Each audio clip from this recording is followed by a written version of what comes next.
Sir ಈ ಕಡೆ ಬಂದ್ರೆ ಸುಮ್ಮನೆ ನೀವು ಸದನದಲ್ಲಿ ವಿಚಾರ ಪ್ರಸ್ತಾಪ ಮಾಡಿದ್ರಿ. ಬಳ್ಳಾರಿ ಯುವಕರು ಮತ್ತು ಕೈಗಾರಿಕೆಗಳಲ್ಲಿ ಸ್ಥಳೀಯರಿಗೆ ಉದ್ಯೋಗ ಸಿಕ್ಕಿಲ್ಲ ಅನ್ನೋ ಒಂದು ವಿಚಾರ. ಸ್ಥಳೀಯರಿಗೆ ನಮ್ಮ ಜಿಲ್ಲೆಯಲ್ಲಿ ನಮ್ಮ ಜಿಲ್ಲಾ ಮಟ್ಟದಲ್ಲಿ ನಮ್ಮ ಯುವಕರಿಗೆ ಯಾರು ಅಲ್ಲಿ ಅವಕಾಶದಿಂದ ಆಗಿದಾರೋ ಅಂಥವ್ರಿಗೆ ಯಾರಿಗೂ ಅವಕಾಶ ಕೊಡ್ತಾ ಇಲ್ಲ.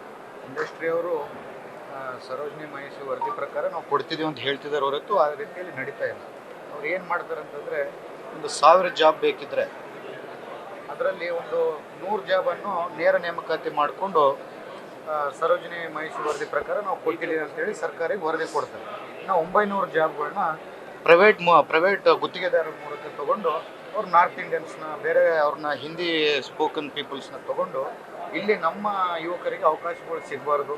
ನಮ್ಮ ಯುವಕರು ಅಲ್ಲಿ ಫ್ಯಾಕ್ಟ್ರಿಗಳ್ನಾಗ ಹೋದರೆ ಅಲ್ಲಿ ಏನೇನು ಅನ್ಯಾಯಗಳು ನಡೆದಾಗ ನಮ್ಮ ಜನತೆಗೆ ಇವರು ಧ್ವನಿ ಎತ್ತಾರೆ ಅಂತೇಳಿ ಎಲ್ಲ ಬೇರೆ ಕಡೆಯಿಂದ, ಬೇರೆ ರಾಜ್ಯಗಳಿಂದ ಬಂದಂಥ ಏನು ಇಂಡಸ್ಟ್ರಿಯಲಿಸ್ಟ್ ಏನಿದ್ದಾರೆ ನಮ್ಮ ಯುವಕರಿಗೆ ಮೋಸ ಮಾಡ್ತಿದ್ದಾರೆ, ನಮ್ಮ ಜಿಲ್ಲೆಗೆ, ನಮ್ಮ ಉತ್ತರ ಕರ್ನಾಟಕ ಮೋಸ ಮಾಡ್ತಿದ್ದಾರೆ. ನಾವು ಧ್ವನಿ ಎತ್ತಿದ್ದೀವಿ.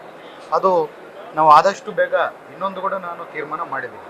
ಈ ಅಧಿಕಾರವನ್ನು ಕೊಟ್ಟಿದ್ದು ನಮ್ಮ ಬಳ್ಳಾರಿ ಜನತೆ, ನಮ್ಮ ಯುವಕರು ನಮಗೆ ಕೊಟ್ಟಿದ್ದಾರೆ. ಅದು ಇಂಡಸ್ಟ್ರೀಸಲ್ಲಿ ನಮ್ಮ ಯುವಕರಿಗೆ ಸ್ಥಾನ ಸಿಕ್ಕಿಲ್ಲ ಅಂತಂದರೆ ನಾವು ನಾಳೆ ಬೆಳಿಗ್ಗೆ ನಮ್ಮ ಶಾಸಕ ಸ್ಥಾನಕ್ಕೂ ರಾಜೀನಾಮೆ ಕೊಡೋಕ್ಕೂ ಸಿದ್ಧ ಅಂತ ಹೇಳಕ್ಕೆ ಇಚ್ಛೆ. DMF ಫಂಡ್ ವಿಚಾರನೂ ಸಹ ಬಳಕೆ ಆಗ್ತಿಲ್ಲ ಅನ್ನೋ. DMF ಫಂಡು ಭಾಳಷ್ಟು ಸಾವಿರಾರು ಕೋಟಿ DMF ಫಂಡ್ ಇದೆ. ಆದರೆ 2.5 ವರ್ಷದಿಂದ ಒಂದು ಮೀಟಿಂಗ್ ನಡೆದಿಲ್ಲ. ಒಂದು ಮೀಟಿಂಗನ್ನು ನಡೆದ್ರೆ ಇಡೀ ಜಿಲ್ಲೆಗೆ ನಮ್ಮ ರಾಜ್ಯ ಸರ್ಕಾರದಿಂದ ನಮ್ದು ದುಡ್ಡು ಅವಶ್ಯಕತೆ ಇಲ್ಲ. ಇಡೀ ಜಿಲ್ಲೆಯಿಂದ ಪ್ರತಿಯೊಂದು ಕ್ಷೇತ್ರಕ್ಕೆ 200-250 ಕೋಟಿ ದುಡ್ಡು ಅನುದಾನ ನಮ್ಗೆ ಬಿಡುಗಡೆ ಆಗುತ್ತೆ.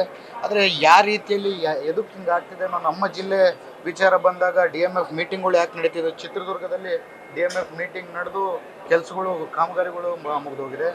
ಮತ್ತು ವಿಜಯನಗರ ಜಿಲ್ಲೆಯಲ್ಲಿ DMF ಮೀಟಿಂಗ್ ಆಗಿ ಕೆಲಸ ಕಾಮಗಾರಿಗೆಲ್ಲ ಮುಗಿದೋಗಿದೆ. ಆದರೆ ಬಳ್ಳಾರಿ ಜಿಲ್ಲೆ ಅಂತ ಬಂದಾಗ ಈ ಬೇಜವಾಬ್ದಾರಿ ಯಾಕೆ ತೋರಿಸಿದ್ರೆ ಅನ್ನೋದು ನಮ್ಗೆ ಅರ್ಥ ಆಗ್ತಾ ಇಲ್ಲ. ಸಚಿವರ ಬೇಜವಾಬ್ದಾರಿನೋ ಅಥವಾ ಸರ್ಕಾರದಲ್ಲಿ ಇರ್ತಕ್ಕಂಥ ಅಧಿಕಾರಿಗಳ ಬೇಜವಾಬ್ದಾರಿ? ಇಲ್ಲ, ಅಧಿಕಾರಿಗಳು ಮುಖ್ಯವಾಗಿ ಬೇಜವಾಬ್ದಾರಿಯನ್ನು ತೋರಿಸಿದ್ದಾರೆ. ಸಚಿವರ ಜೊತೆ ಕೂಡ ನಾವು ಮಾತಾಡಿದ್ದೀವಿ. ನಮ್ಮ DMF ಅನುದಾನ ನಮ್ಮ ಹಕ್ಕಾಗುತ್ತಿದ್ದು ನಮಗೆ ಕೊಡಲೇಬೇಕಂತೇಳಿ ನಾವು ಗಣೇಶಣ್ಣವರು ಮತ್ತು ನಾಗೇಂದ್ರನವರು ಇಡೀ ಜಿಲ್ಲೆ ಶಾಸಕರು ಕೇಳಿದ್ದೀವಿ. ಸಚಿವರು ಕೂಡ ನಾವು ಮಾಡ್ತೀವಿ ಅಂತ ಹೇಳಿದ್ದಾರೆ. ನಾವು ಮುಖ್ಯಮಂತ್ರಿಗಳು ಕೂಡ ಆದಷ್ಟು ಬೇಗ ಹೋಗಿ ಕೇಳ್ಕೊಂಡು. ಸಚಿವರು ಇಲ್ಲದೆ ಸಮಸ್ಯೆ ಆಗ್ತಾ ಇರೋದ? ಇಲ್ಲ, ಆ ರೀತಿಯೇನಿಲ್ಲ. ಸಚಿವರು ಅವರು ಜಮೀರಣ್ಣವರು ಕೂಡ ನಮ್ಮ ಸ್ವಂತ ಎಲ್ಲ ಶಾಸಕರನ್ನ ಸ್ವಂತ ಕುಟುಂಬದ ಥರನೇ ನೋಡ್ಕೊಂಡು ಹೋಗ್ತಾರೆ. ನಾವಿನ್ನೂ ಪ್ರೆಷರೈಸ್ ಮಾಡಬೇಕು.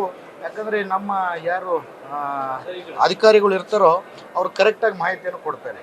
ಅವ್ರಿಗೇನು ಉದ್ದೇಶ ಇದೆಯೋ ನನಗೆ ಗೊತ್ತಿಲ್ಲ. ಯಾಕಂದರೆ ಒಂದು ಫಂಡ್ ಬಂದಾಗ ಅದನ್ನು ಬಳಕೆ ಮಾಡಿಕೊಂಡಾಗೆ ಜನತೆಗೆ ಅನುಕೂಲ ಆಗೋದು. ಯಾಕಂದರೆ ಅಲ್ಲಿಂದ ಧೂಳು ತಿಂದು ಇನ್ನೊಂದು ತಿಂದು ಸುಪ್ರೀಂ ಕೋರ್ಟ್ ಗೈಡ್ಲೈನ್ಸ್ ಪ್ರಕಾರ ಇಷ್ಟು ಜನಕ್ಕೆ ಅದರಿಂದ ತೊಂದರೆ ಆಗ್ತಿದೆ ಮೈನಿಂಗಿಂದ. ಅದಕ್ಕೋಸ್ಕರ DMF ಫಂಡ್ ಮೂಲಕ ಅಲ್ಲಿ ಅಭಿವೃದ್ಧಿ ಆಗಬೇಕು. ಸ್ಯಾನಿಟೈಸೇಷನ್ ಆಗಿರ್ಬೋದು, ಇನ್ನೊಂದಾಗಿರ್ಬೋದು, ದೊಡ್ಡ ಮಟ್ಟದಲ್ಲಿ ಮಾಡಬೇಕು. ಅಭಿವೃದ್ಧಿ ರೋಡ್ ಆಗಿರ್ಬೋದು, ಇರಿಗೇಷನ್ ಪ್ರಾಜೆಕ್ಟ್ಸ್ ಆಗಿರ್ಬೋದು, ನೀವು ಈ ದುಡ್ಡಲ್ಲಿ ಅನುಕೂಲ ಮಾಡ್ಕೊಂಡು ಜನತೆಗೆ ಅನುಕೂಲ ಮಾಡ್ಬೇಕಂತೇಳಿ ಸುಪ್ರೀಂ ಕೋರ್ಟ್ ಗೈಡ್ಲೈನ್ಸ್ ಇದ್ದರೂ ನಮ್ಗೆ ಇಷ್ಟ ನ್ಯಾಯ ನಮಗೆ. ವಿಜೇಂದ್ರ ಒಂದು ಹೇಳಿಕೆ ಕೊಟ್ಟಿರುವಂಥದ್ದು, ಸಿದ್ದರಾಮಯ್ಯನವರು ಔಟ್ ಗೋಯಿಂಗ್ CM ಅಂತ ಹೇಳ್ತಾ ಇದ್ದಾರೆ. ನೋಡಿ, ನಾನು ನನ್ನ ಜಿಲ್ಲೆ, ನನ್ನ ಕ್ಷೇತ್ರ ಬಗ್ಗೆ ಒಂದೇ ಮಾತಾಡೋ ಶಕ್ತಿ ಇರೋಂಥ ಶಾಸಕ.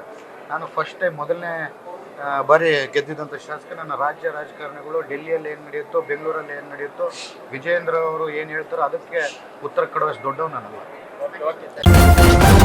ನ್ಯೂಸ್ ಫಸ್ಟ್, ನಿರ್ಭೀತಿಯಿಂದ ನಿಮ್ಮ ಪರವಾಗಿ.